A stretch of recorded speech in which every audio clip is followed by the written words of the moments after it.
Il y a une peur en toi. Pas les petites peurs du quotidien. Pas la peur d'être en retard ou de rater un examen. Une peur plus ancienne, plus profonde. Une peur qui était là avant même que tu aies les mots pour la nommer. Elle ne se montre pas toujours directement. Elle est trop maligne pour ça. Elle se déguise en anxiété vague, en évitement systématique, en perfectionnisme épuisant, en besoin de contrôle, en incapacité à faire confiance, en sabotage répété de ce qui te fait du bien. Tu la sens parfois la nuit quand tout est silencieux. Ce serrement, cette tension, cette chose tapie quelque part en toi qui attend. Peut-être que tu as essayé de la fuir, de l'ignorer, de la couvrir avec du travail, des distractions, des substances, des relations. Mais elle est toujours là, patiente, parce qu'elle fait partie de toi depuis si longtemps qu'elle connaît tous tes chemins de fuite. Aujourd'hui, on va faire quelque chose de différent. On va aller à sa rencontre. Pas pour la combattre, pas pour la vaincre, mais pour la comprendre, pour remonter à sa source, pour découvrir d'où elle vient vraiment. Parce que ta peur la plus profonde a une origine. Elle n'est pas née de nulle part. Elle a une histoire. Et cette histoire, quand tu la connais, change tout. Dans cette enquête, on va explorer 3 pistes. La première est personnelle. Comment les événements de ta propre vie ont pu créer cette peur? Les blessures visibles et invisibles de ton histoire. La deuxième est ancestrale. Comment les peurs peuvent se transmettre à travers les générations? Ce que tes ancêtres ont vécu et ce qu'ils t'ont légué sans le savoir. La troisième est existentielle. Ces peurs fondamentales qui font partie de la condition humaine, celles que nous partageons tous, simplement par le fait d'être vivants. Je te préviens, cette enquête va remuer des choses. On va toucher à des endroits sensibles, mais c'est en allant dans ces endroits qu'on trouve la liberté. Tu es prêt à rencontrer ta peur? Avant de plonger, comprenons ce qu'est vraiment la peur. La peur est une des émotions les plus anciennes. Elle existe chez tous les animaux. Elle a une fonction essentielle, la survie. Face à un danger, la peur déclenche une cascade de réactions. Le cœur s'accélère, les muscles se tendent, l'attention se focalise, le corps se prépare à fuir ou à combattre. C'est un système brillant. Sans lui, nos ancêtres auraient été dévorés par des prédateurs. Nous ne serions pas là. Le problème, c'est que ce système ancien n'a pas été mis à jour pour le monde moderne. Ton cerveau reptilien, la partie la plus ancienne de ton cerveau, ne fait pas la différence entre un tigre qui te chasse et un email désagréable de ton patron. Il réagit de la même façon, comme si ta vie était en danger. C'est pour ça que tu peux te sentir terrorisé avant une présentation au travail, ou paralysé à l'idée de demander une augmentation, ou paniquer en voyant un appel manqué d'un proche. Ton cerveau ne sait pas que tu n'es pas vraiment en danger de mort, mais il y a plus. Au-delà de ce mécanisme biologique, il y a tes peurs personnelles, celles qui sont uniques à toi, celles qui ont été sculptées par ton histoire particulière. Et c'est là que ça devient intéressant, parce que ta peur la plus profonde n'est pas aléatoire. Elle est le résultat d'événements spécifiques, de messages spécifiques, d'expériences spécifiques. Comprendre lesquelles, c'est commencer à te libérer. Premier indice, les origines dans ta propre vie. Pour beaucoup de gens, les peurs les plus profondes se forment dans l'enfance. Pas nécessairement à cause de traumas spectaculaires, souvent à cause de choses bien plus subtiles. Première source, le manque. Qu'est-ce qui t'a manqué enfant? Peut-être l'attention, des parents trop occupés, trop stressés, trop absents. Tu as appris que tu n'étais pas assez important pour qu'on s'occupe de toi. Peut-être la sécurité, un environnement instable, des disputes, des déménagements, une atmosphère imprévisible où tu ne savais jamais ce qui allait arriver. Peut-être l'amour inconditionnel, l'amour qui dépendait de tes performances, de tes notes, de ton comportement. Tu as appris que l'amour devait se mériter. Ces manques créent des peurs, la peur de l'abandon, la peur de l'instabilité, la peur de ne jamais être assez. Et ces peurs, tu les portes encore, même si les circonstances ont changé, même si tu es adulte maintenant. Deuxième source, le trop.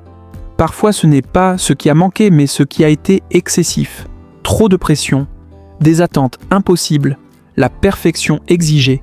Tu as appris que l'erreur était inacceptable, trop de critiques, des mots qui rabaissent, des comparaisons constantes.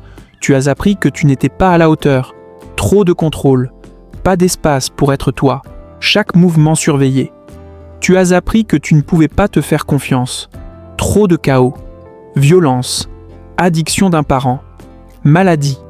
Tu as appris que le monde était dangereux.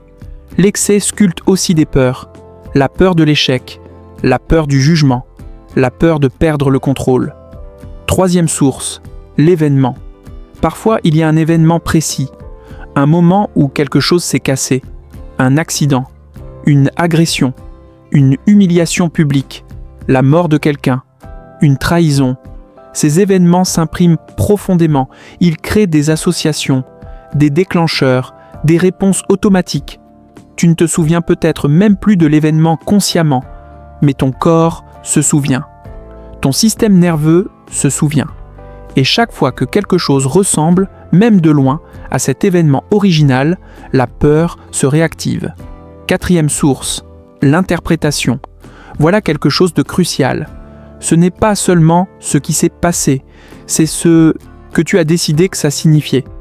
Un enfant dont le père est parti peut décider que c'est parce qu'il n'était pas assez aimable, que s'il avait été meilleur, papa serait resté.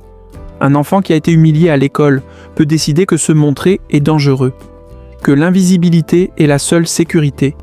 Ces décisions sont prises par un enfant, avec la compréhension limitée d'un enfant, mais elles deviennent des croyances qui gouvernent la vie adulte. La peur que tu portes aujourd'hui est peut-être basée sur une interprétation erronée que tu as faite quand tu avais 5 ans. C'est troublant. Mais c'est aussi libérateur, parce que les interprétations peuvent être révisées. Deuxième indice, les peurs qui viennent de plus loin. C'est là que ça devient vraiment fascinant et un peu vertigineux. Il y a de plus en plus de preuves que les traumas peuvent se transmettre à travers les générations. L'épigénétique a montré que l'expression des gènes peut être modifiée par les expériences et que ces modifications peuvent se transmettre aux descendants. Des études sur des souris ont montré que si on conditionne une souris à avoir peur d'une certaine odeur, ses petits et même ses petits-enfants auront peur de cette odeur, sans jamais avoir été conditionnés eux-mêmes. Chez les humains, on a observé des effets similaires. Les enfants et petits-enfants de survivants de la famine ou de génocide présentent des signatures biologiques particulières. Des réponses au stress modifiées. Qu'est-ce que ça signifie pour toi ? Ça signifie que certaines de tes peurs ne viennent peut-être pas de ta vie. Elles viennent de la vie de tes ancêtres. Ton arrière-grand-père qui a vécu la guerre, ta grand-mère qui a connu la famine, tes ancêtres qui ont été persécutés, déplacés, violentés. Leurs peurs, leurs traumas, se sont peut-être inscrits dans ta biologie. Cette peur inexplicable que tu as, celle qui n'a aucun sens par rapport à ta propre vie, pourrait être un héritage. Les traditions savaient donc ça, bien avant l'épigénétique, le concept de karma transgénérationnel en Orient, les malédictions familiales dans les traditions africaines et méditerranéennes, les psychologues qui parlent de syndrome d'anniversaire, de loyautés invisibles, de répétitions transgénérationnelles. Tous pointent vers la même réalité. Nous ne commençons pas vierges, nous portons l'histoire de ceux qui nous ont précédés. C'est lourd à porter parfois, mais c'est aussi une invitation. L'invitation à guérir non seulement pour toi, mais pour toute ta lignée, passée et future. Quand tu fais face à une peur ancestrale et que tu la transformes, quelque chose change dans ta biologie, dans ton énergie, dans ce que tu transmettras. Tu deviens celui ou celle qui brise la chaîne. Troisième indice, les peurs qui font partie de l'expérience humaine elle-même. Au-delà de ton histoire personnelle et de ton héritage ancestral, il y a des peurs qui sont universelles, des peurs que tout être humain porte, simplement par le fait d'être humain. La peur de la mort, c'est la peur fondamentale, la racine de beaucoup d'autres peurs. Tu sais que tu vas mourir, tu ne sais pas quand, tu ne sais pas comment, mais tu sais que ça arrivera. Cette conscience de la mortalité colore tout. Elle est là, en arrière-plan de chaque moment. Certains la fuient dans l'activité frénétique, d'autres dans le déni, d'autres dans des croyances en l'après-vie, d'autres encore la regardent en face et essaient de faire la paix. Mais personne n'y échappe. La peur de la solitude. Nous sommes des créatures sociales. Notre survie en tant qu'espèce a dépendu du groupe. L'exclusion du groupe, pour nos ancêtres, signifiait la mort. Littéralement, cette peur est câblée en nous, la peur de ne pas être accepté, de ne pas appartenir, d'être rejeté, d'être seul face à l'existence. Elle se manifeste de 1000 façons. La peur de dire non, la peur de décevoir, la peur d'être différent, la peur de montrer qui on est vraiment, la peur de l'insignifiance. Est-ce que ma vie a un sens? Est-ce que je compte? Est-ce que mon passage sur Terre aura fait une différence? Ces questions hantent l'être humain. La peur de vivre et mourir sans que ça n'ait rien signifié. La peur d'être oublié. La peur de n'être qu'une poussière dans un univers indifférent. Elle pousse certains à chercher la gloire, d'autres à s'accrocher à des certitudes religieuses, d'autres à créer, d'autres à désespérer. La peur de l'inconnu. Le cerveau aime les prédictions, il veut savoir ce qui va arriver pour pouvoir s'y préparer. L'inconnu est une menace pour ce système. Ce que tu ne connais pas pourrait être dangereux. Cette peur se manifeste dans la résistance au changement, dans le besoin de contrôle, dans l'inconfort face à l'incertitude. Et la vie est pleine d'inconnus. À chaque instant, la peur de la liberté. Ça peut sembler paradoxal, mais la liberté est terrifiante. Si tu es libre, tu es responsable de tes choix, de ta vie, de ce que tu en fais. Beaucoup de gens fuient cette liberté. Ils préfèrent qu'on leur dise quoi faire. Ils préfèrent blâmer les circonstances. Ils préfèrent rester dans des situations inconfortables, mais familières. Parce que la liberté implique de faire face au vide, de choisir sans garantie, de créer sans filet. Ces peurs existentielles ne peuvent pas être résolues définitivement. Elles font partie du package humain, mais elles peuvent être rencontrées, acceptées, intégrées. Et paradoxalement, c'est en les acceptant qu'elles perdent leur emprise. Maintenant, la partie pratique. Comment rencontrer ta peur au lieu de la fuir? Première étape, nomme-la. Quelle est ta peur la plus profonde? Pas ce qui te fait sursauter, ce qui gouverne ta vie en silence.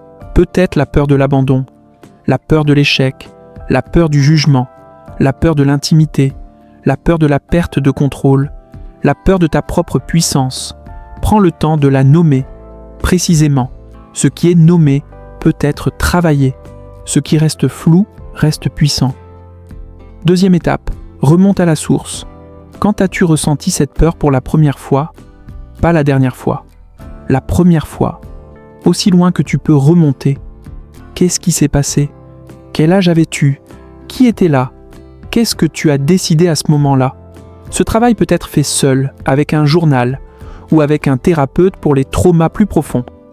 Troisième étape, ressens-la. On ne guérit pas en comprenant intellectuellement. On guérit en ressentant. La prochaine fois que ta peur se manifeste, au lieu de la fuir, reste avec elle. Où la sens-tu dans ton corps? Quelle forme a-t-elle? Quelle couleur? Quelle température? Respire avec elle. Pas pour la faire partir. Pour être présent avec elle. C'est inconfortable. Mais chaque fois que tu fais ça, tu prouves à ton système nerveux que la peur n'est pas mortelle, que tu peux la contenir. Quatrième étape, dialogue avec elle. Ta peur a quelque chose à te dire. Elle n'est pas ton ennemi. Elle essaie de te protéger. Demande-lui. De quoi essaies-tu de me protéger? Qu'est-ce que tu as besoin que je sache? Écoute les réponses. Elles viennent parfois en mots, parfois en images, parfois en sensations. Remercie ta peur pour son intention protectrice, même si ces méthodes sont devenues problématiques. Cinquième étape, apporte ce qui a manqué. Si ta peur vient d'un manque, tu peux apporter toi-même ce qui a manqué. L'enfant en toi qui avait besoin de sécurité, tu peux maintenant lui offrir cette sécurité. Comment? Par des paroles intérieures, par des gestes de soin envers toi-même, par la construction d'une vie qui répond à ses besoins anciens. C'est ce qu'on appelle le reparentage. Devenir pour toi-même le parent que tu aurais eu besoin d'avoir. Sixième étape, agis malgré elle. À un moment, il faut aussi agir. Pas attendre que la peur disparaisse. Le courage n'est pas l'absence de peur. c'est l'action malgré la peur. Chaque fois que tu fais ce qui te fait peur, tu réécris l'histoire. Tu prouves que tu peux survivre. Tu agrandis ton territoire, petit pas par petit pas, sans te brutaliser, mais sans rester paralysé non plus. Je veux te partager quelque chose d'important. Ta peur la plus profonde et ta puissance la plus grande sont souvent au même endroit. Ce que tu fuis le plus est souvent ce dont tu as le plus besoin. La personne terrifiée par l'intimité a probablement le plus grand besoin de connexion. La personne terrifiée par l'échec a probablement le plus grand désir de créer quelque chose. La personne terrifiée de parler a probablement quelque chose d'important à dire. La peur n'est pas un obstacle sur le chemin, elle est le chemin. Elle pointe exactement là où tu dois aller. C'est le paradoxe. Ce que tu évites parce que ça te fait peur est précisément ce qui te libérerait si tu l'affrontais. Les traditions initiatiques le savaient. L'initié devait toujours faire face à ses peurs les plus profondes. Symboliquement mourir pour renaître. Dans la vie moderne, on n'a plus ces rituels. Mais la nécessité reste. À un moment, tu dois choisir. Continuer à vivre une vie rétrécie par la peur. Ou plonger dans ce qui te terrifie. Ce n'est pas une décision qu'on prend une fois. C'est une décision qu'on prend encore et encore, chaque jour. Mais chaque fois que tu la prends, tu deviens un peu plus libre, un peu plus vivant, un peu plus toi. Ta peur la plus profonde a une origine. Peut-être dans ton enfance, un manque, un excès, un événement, une interprétation. Peut-être dans l'histoire de tes ancêtres. Des traumas qui se sont transmis à travers les générations jusqu'à toi. Peut-être dans la condition humaine elle-même. Ces peurs existentielles que nous partageons tous. Probablement un mélange des trois. Connaître l'origine ne fait pas disparaître la peur instantanément. Ce serait trop simple. Mais ça change la relation que tu as avec elle. Elle n'est plus un monstre incompréhensible. Elle devient une partie de toi qui a une histoire, qui a des raisons, qui mérite d'être comprise. Et quand tu la comprends, tu peux commencer à la transformer. Pas en la combattant. Le combat renforce souvent ce qu'on combat. En l'accueillant, en lui faisant de la place, en écoutant ce qu'elle a à dire, en apportant ce qui a manqué. C'est un chemin long, un chemin qui demande de la patience, du courage et de la compassion envers toi-même. Mais c'est peut-être le chemin le plus important que tu puisses emprunter. Parce que de l'autre côté de ta peur la plus profonde, il y a quelque chose. Ta vie, ta vraie hors-vie, celle que tu n'oses pas encore vivre pleinement, elle t'attend. Dans la prochaine enquête, on explorera quelque chose que beaucoup recherchent, mais peu trouvent. La paix intérieure. Qu'est-ce que c'est vraiment ? Pourquoi nous échappe-t-elle ? Et comment s'en approcher sans la chasser en la poursuivant ? Si cette enquête a touché quelque chose en toi, un pouce bleu aide ces mots à voyager vers ceux qui en ont besoin. Et si tu veux continuer l'exploration, le journal de l'enquêteur intérieur t'attend dans la description. Des questions pour aller rencontrer tes propres peurs à ton rythme, en sécurité. On se retrouve dans le silence.